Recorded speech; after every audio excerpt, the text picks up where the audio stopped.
Selon toute probabilité, certains d'entre vous ont ces extraits aléatoires et flous de films cachés dans leur cerveau depuis leur enfance. Des scènes ou des images provenant de films qu'ils ne se souviennent même pas d'avoir regardés et qui étaient très probablement trop jeunes pour les voir. Tout le monde en a un. Il reste avec vous pour toujours, même si les moindres détails peuvent vous échapper. L'effet qu'il a eu sur vous persiste. C'est peut-être quelque chose que vous avez vu à 3 heures du matin, peut-être que vous l'avez vu quand vous étiez enfant. Nous avons tous ce film que nous avons vu il y a plusieurs lunes, et il est resté dans votre esprit pendant tout ce temps. Ne l'ayant pas vu depuis des années, vous pourriez même vous demander si ce n'était pas un film mais un cauchemar. Le film Fortress, l'école de tous les dangers de 1985 en fait sans doute partie. Fortress est un film d'action otage-vengeance tiré d'un livre très vaguement basé sur une affaire de 1972 dans laquelle deux hommes kidnappent une enseignante et sa classe afin de les retenir contre une rançon. Cet acte lui-même a été inspiré par la scène d'enlèvement du film de l'inspecteur Harry de 1971. Malheureusement pour Fortress, l'école de tous les dangers, l'inspecteur Harry et probablement même le véritable enlèvement était bien plus connu. Rachel Ward joue ici Sally, une enseignante dans une petite ville de la campagne australienne avec une classe d'enfants de tout âge. Ils sont attaqués par un groupe de voleurs masqués qui passent une grande partie du film à les poursuivre et à les terroriser. Cependant, l'enseignante et ses élèves décident finalement d'essayer de renverser la situation.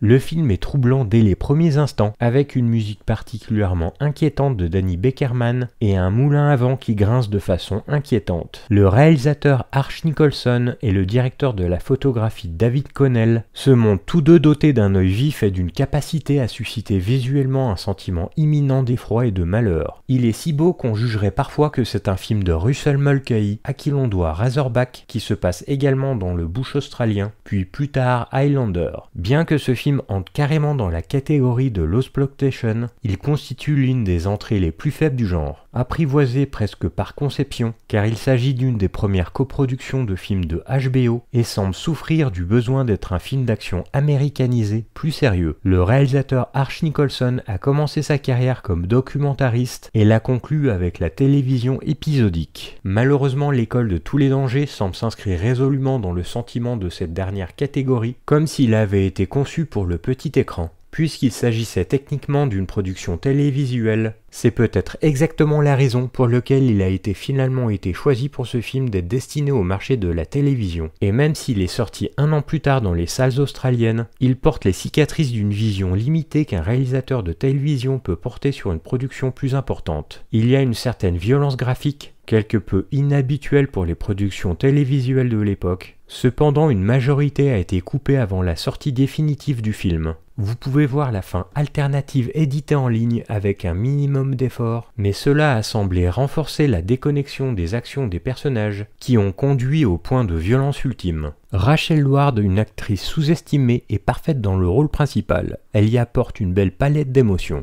Scénario du vétéran d'exploitation Everett de Roche, à qui l'on doit Patrick, Razorback, Road Game ou Frog Dreaming. C'est un film assez sombre si vous l'avez vu préadolescent. Au même titre que La peur des clowns amené par le téléfilm Ça avec le Pennywise de Tim Curry dans les années 90, l'école de tous les dangers vous aura probablement fait de même avec des masques d'animaux, voire celui du Père Noël.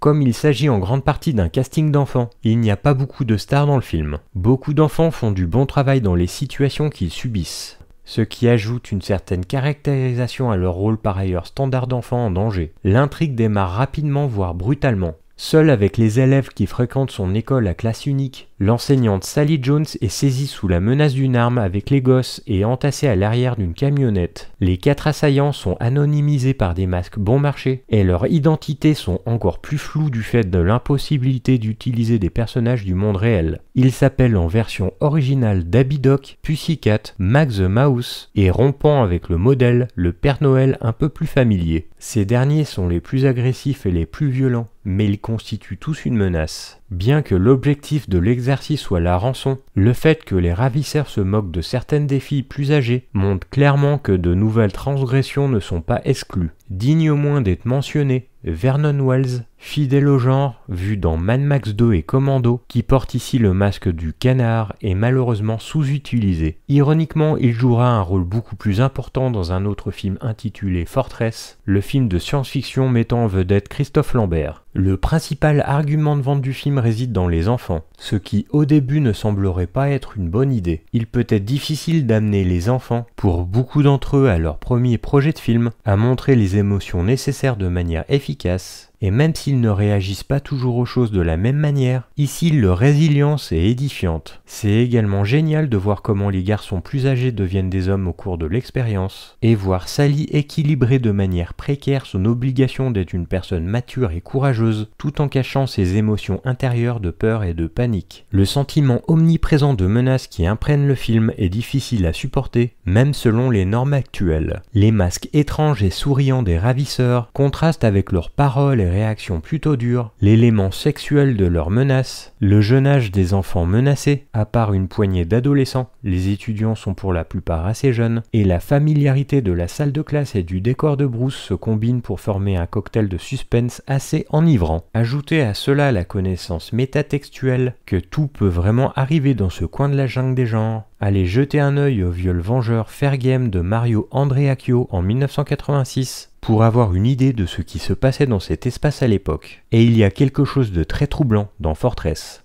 Le tournage profite de nombreux lieux australiens différents, notamment les grottes de Buchan, où se déroule l'action du premier acte. Plus tard, nous avons une vue passionnante d'eux à travers la forêt dans la nuit, dans une tentative d'évasion, ainsi que de leur retour dans une autre grotte pour le final culminant. L'histoire parvient à être raisonnablement tendue tout au long, même si les tueurs parvenant toujours à rattraper leurs victimes, peu importe où et comment ils vont, testent finalement la plausibilité. Le ton du film est également un peu décalé. La plupart du temps, il semble vouloir être une histoire d'autonomisation et d'ingéniosité des victimes, mais il ajoute ensuite par intermittence une violence discordante. Une violence assez choquante à heure de grande écoute pour la télévision. Quelques décors se démarquent vraiment. Nicholson met en scène une séquence sous-marine où toute la classe doit nager à travers un système de grottes inondées dans l'espoir de s'échapper avec une intensité claustrophobe de bravoure. Une autre séquence dans laquelle les criminels envahissent une ferme isolée et forcent le vieux couple à leur servir le dîner est d'une tension absolument effrayante, une étude douloureusement prolongée dans un pur suspense. Les performances parfois plates et la réalisation de films de niveau télévisuel qui les entourent contribuent en fait à accroître l'impact de ces scènes. Vous pensez avoir une idée de ce que fait Fortress, puis cela vous frappe à un de ces moments douloureusement tendus et parfois véritablement horribles. Tout cela aboutit à un acte final tout simplement brillant dans sa sauvagerie troublante. Il n'y a pas de flics dans la forteresse, aucun symbole d'autorité, et les rares symboles précieux de civilisation et de sanctuaire, ici représentés par l'école et la ferme, sont brutalement violés par les ravisseurs. Inévitablement, Sally doit mener les enfants contre leurs bourreaux, et le film s'oriente vers le territoire du Seigneur des Mouches, alors que les enfants puissent dans leur propre violence primitive innée pour riposter. La classe crée son propre sanctuaire, une grotte défendable au sommet des collines, et élabore un plan méthodique et meurtrier pour tuer les criminels, fabriquant des lances, creusant des fosses de pieux et pièges mortels. Ce qui est remarquable et choquant à la fois, c'est la rapidité avec laquelle le consensus du groupe bascule vers l'homicide. Quelques scrupules sont exprimés, mais la transition de la classe à la tribu se fait remarquablement en douceur. L'école de tous les dangers termine sur une note merveilleusement ambiguë après avoir atteint son apogée sanglante. Le film est une expérience inégale, mais son récit solide et efficace, mais son ton obsédant et sa violence sinistre laissent certainement une marque sur le spectateur. On pourrait affirmer qu'il est mûr pour un remake et qu'une touche moderne pourrait certainement le rendre plus fluide et plus agréable au goût, mais vous perdriez quelque chose. Ce sont les irrégularités, les aspérités et les coutures occasionnelles qui font de Fortress une expérience unique et fascinante.